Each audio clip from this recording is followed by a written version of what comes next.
কালিমার পতাকায় কিসের আভাস? বাংলাদেশের রাজপথ।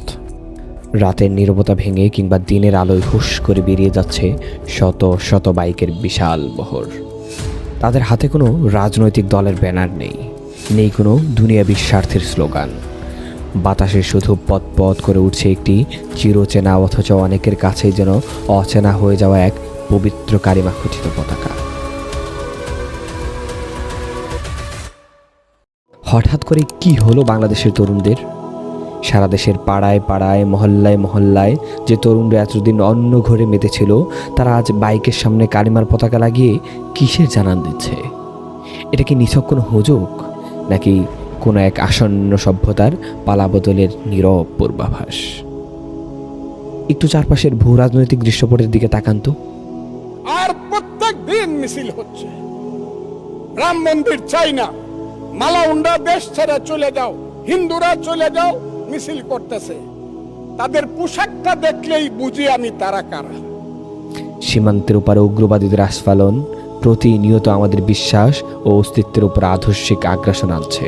এই রংপুর ডিভিশনটা তার দরকার, এই কারণে সে যেটা বলছে বাংলাদেশকে $10 বিলিয়ন ছাপবে, যে $10 বিলিয়ন টাকা দিব, এই টাকা দিলে পরে রংপুর আমাদেরকে বিক্রি করে দিবেন।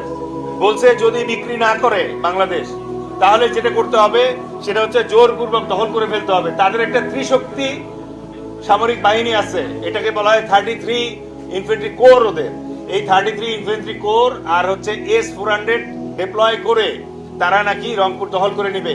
আমি বলি নাই, বানায় বলি নাই, শুভেন্দু বলে নাই, বাংলাদেশে গাজাপট্টি বলা সস্তা ইন্ডিয়ান পলিটিশিয়ান বলে নাই। ইন্ডিয়ার 1 নাম্বার যে বুদ্ধিজীবী, তার নাম ভারত কর্নার, সে বলছে এই কথা। হয় টাকা দিয়ে বিক্রি করবে রংপুর, আর নাইলে রংপুর আমরা দখল করে নিব। এই আগ্রাসনকে কাউন্টার দেওয়ার জন্য, তাদের চোখে চোখ রেখে কথা বলার জন্য আমাদের রাষ্ট্রের প্রচলিত ব্যবস্থা বা তথাকথিত সুশীল সমাজের যে বুদ্ধিবৃত্তিক শক্তির প্রয়োজন ছিল, তা আজ অনেকটাই নীরব, অনেকটাই নিষ্প্রাণ। তারা যেন কোনো এক অদৃশ্য ভয়ে চুপসে গেছে। কিন্তু প্রশ্ন হলো, একটি জাতিকে কি আল্লাহ সুবহানাহু ওয়া তাআলা এভাবে অরক্ষিত ছেড়ে দেবেন? চরম আদর্শিক আগ্রাসন আর হুমকির মুখে এই মুসলিম জাতি কি নিশ্চিহ্ন হয়ে যাবে? ইতিহাস বলছে কখনোই না, এমনটা কখনোই হয়নি।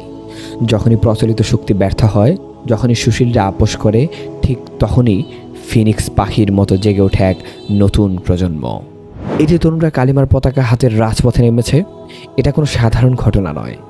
এটা দীর্ঘদিনের জমে থাকা শূন্যস্থান পূরণের এক ঐশী প্রতিক্রিয়া। খেয়াল করে দেখুন তো, এই তরুণদের দেখে আমাদের দেশের কিছু সুশীল মিডিয়া আর সুশীল সমাজ হঠাৎ করে কেমন যেন আটকে উঠছে না? তারা কটু কথা বলছে, নানান ট্যাগ দিচ্ছে, এই জাগরণকে দমিয়ে রাখার চেষ্টা করছে, তাই তো? কিন্তু তারা ভুলে গেছে প্রকৃতির এক অমোঘ নিয়মকে।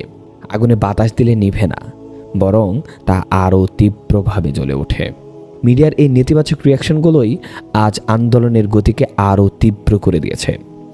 সমালোচনাগুলোকে পিছনে ফেলে এই তরুণরা এখন নতুন করে নতুন চেতনায় গর্জে উঠেছে। তারা বুঝে গেছে নিজেদের শেকড় ভুলে গেলে অস্তিত্ব টিকিয়ে রাখা কখনোই সম্ভব নয়। ইতিহাসের পাতা উল্টালেই দেখবেন, যখনই কোনো সভ্যতার পতন বা উত্থানের সময় আসে, তখনই প্রবীণদের চেয়ে তরুণদের রক্তেই সবচেয়ে বেশি শিহরণ জাগে। রাসূল আকরাম সাল্লাল্লাহু আলাইহি ওয়াসাল্লামের সেই ভবিষ্যৎবাণীগুলোর কথা স্মরণ করুন। প্রতিটি যুগান্তকারী পরিবর্তনের আগে, প্রতিটি বিজয়ের আগে আল্লাহ সুবহানাহু ওয়া তাআলা এমন একদল তরুণ প্রজন্ম প্রস্তুত করেন, যারা দুনিয়ার কোনো মোহ, দুনিয়ার কোনো রক্তচক্ষুকে ভয় পায় না, বরং তারা এগিয়ে চলে নতুন উদ্যমে, নতুনভাবে। আজকের এই বাইক শোডাউন, এই কালিমার পতাকার প্রতি ভালোবাসা, এগুলো মূলত সেই অনাগত ভবিষ্যতের একটি ছোট্ট মহড়া মাত্র। চারপাশের উগ্রবাদ ও আগ্রাসন দেখে যারা ভেবেছিলেন মুসলিমরা বুঝি এখানেই শেষ হয়ে যাবে, তাদের জন্য এই তরুণরাই হলো সবচেয়ে বড় জবাব। সুশীলরা হয়তো একদিন চুপসে যাবে, রাষ্ট্রের প্রচলিত শক্তি হয়তো আপোষ করে ফেলবে, কিন্তু কালিমার পতাকাবাহী তরুণরা আর কখনোই চুপসে যাবে না। কারণ তারা কোনো ব্যক্তি স্বার্থে মাঠে নামেনি, তারা নেমেছে এক অবিনশ্বর চেতনার টানে। আল্লাহ সুবহানাহু ওয়া তাআলা হয়তো এভাবেই পরাজিত মানসিকতার অবসান ঘটিয়ে বিজয়ের পতাকা তুলে দেওয়ার জন্য একটি নতুন কাফেলা প্রস্তুত করছেন। কালেমার এই কাফেলা এক নতুন ভোর আর এক নতুন সভ্যতার পূর্বাভাস। আপনি প্রস্তুত আছেন?